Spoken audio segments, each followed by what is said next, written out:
The main aim of today's launch is to have the opportunity to hear from our candidates, and in a few moments we'll hear from Hamish Chitts, who is our candidate for the seat of Griffith, and we're also very glad that Van Rudd could be here today for this launch. As many of you know, Van is the RSP candidate for the seat of Layla in Victoria, going up against Prime Minister Gillard. We are, in the RSP, we are very proud and inspired to have two such excellent candidates. Hamish and Van do represent so much of what the RSP stands for and the sort of party that we are striving to build. They've done political work in many different fields and in different ways, but there is a common thread, and that is a consistent dedication and commitment to the struggles of working people and a willingness to put themselves on the line for what they believe in and to inspire others to action.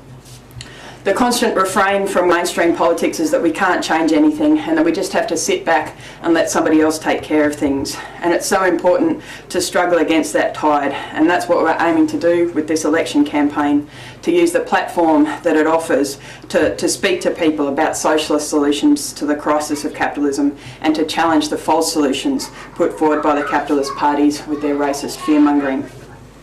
We're not much interested in the sort of election campaigning that says vote for us and we'll take care of things. Nothing of the sort. Nothing will change in favour of working people until we take control into our own hands, until we form a working people's government. And while that's not going to come about any time soon, and it certainly won't come about through being voted into Parliament, which is not where the real power lies anyhow, the groundwork that we do today does matter. And that is what the RSP election campaign is about. It's part of our work every day in fighting to popularise socialism and preparing the groundwork for revolutionary solutions.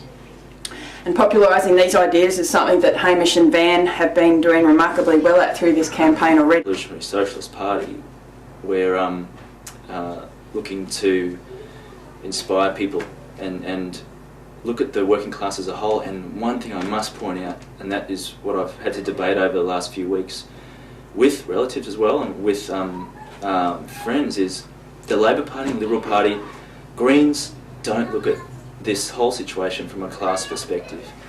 The Socialists are doing it generally, and the Revolutionary Socialist Party is doing it.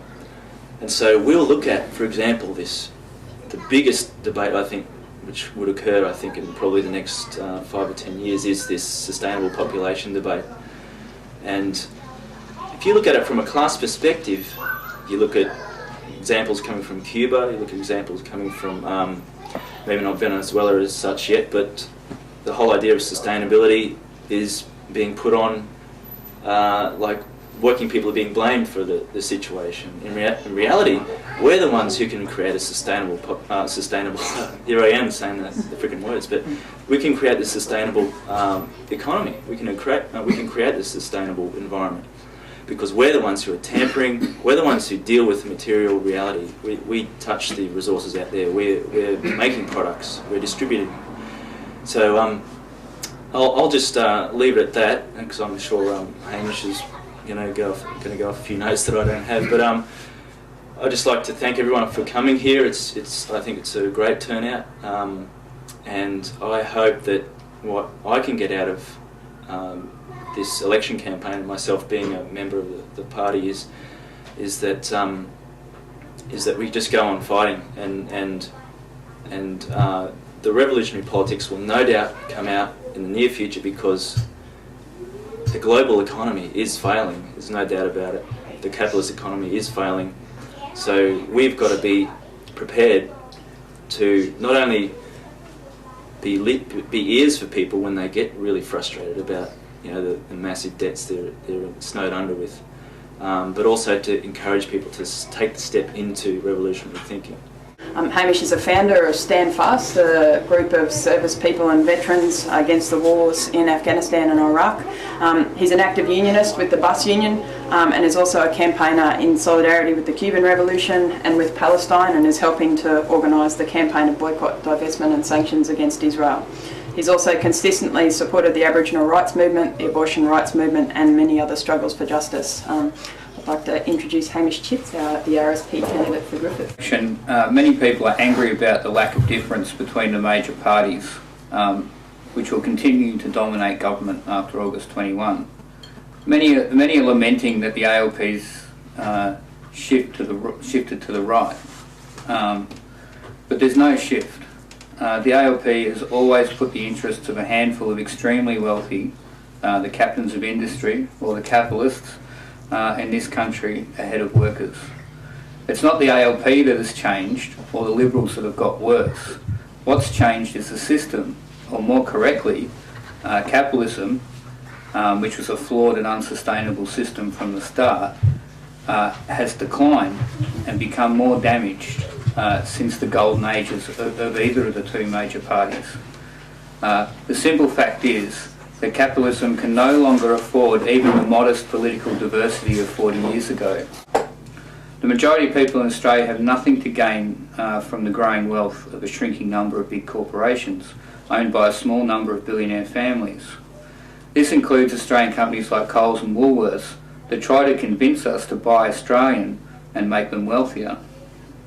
Australia's biggest corporation, BHP, posted an after-tax profit of $6.5 billion for the 6 months ending in December last year.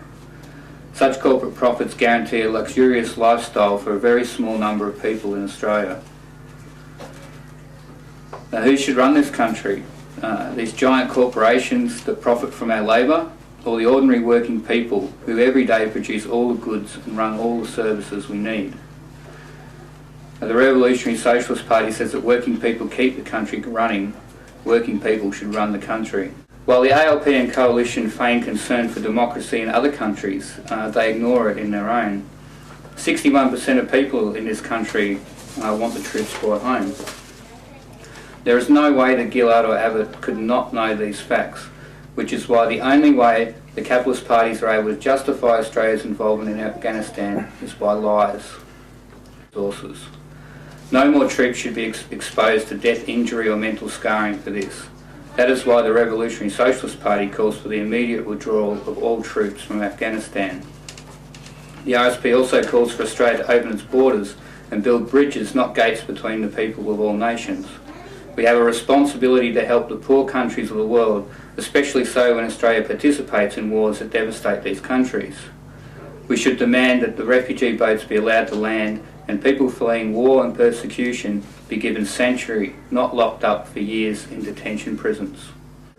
The Northern Territory government, the Territory government version, Working Futures and other paternalistic policies are stripping communities of funding and resources and pushing traditional owners and communities to consider high impact projects like uranium mines and nuclear waste dumps in exchange for essential services which are basic human rights. Under the new Community Development Employment Program, Aboriginal people no longer receive wages.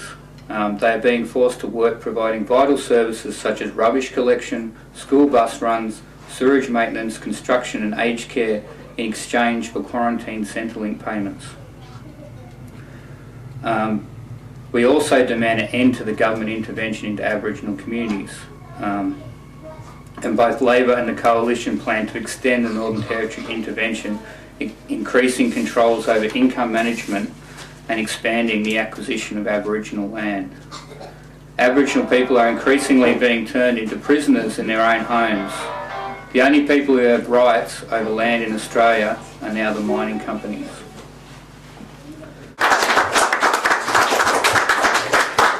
Problems that workers face will still exist after the election. We can't expect any significant change. In fact, conditions for workers in Australia and overseas are expected to worsen. And the stakes are higher than ever in the face of runaway climate change. Fundamental and revolutionary change is needed. Through organised campaigning and mass action in the interests of workers, we can lay the groundwork to an alternative and just society. So support these campaigns, read and subscribe to DA to stay up to date. See you on the streets.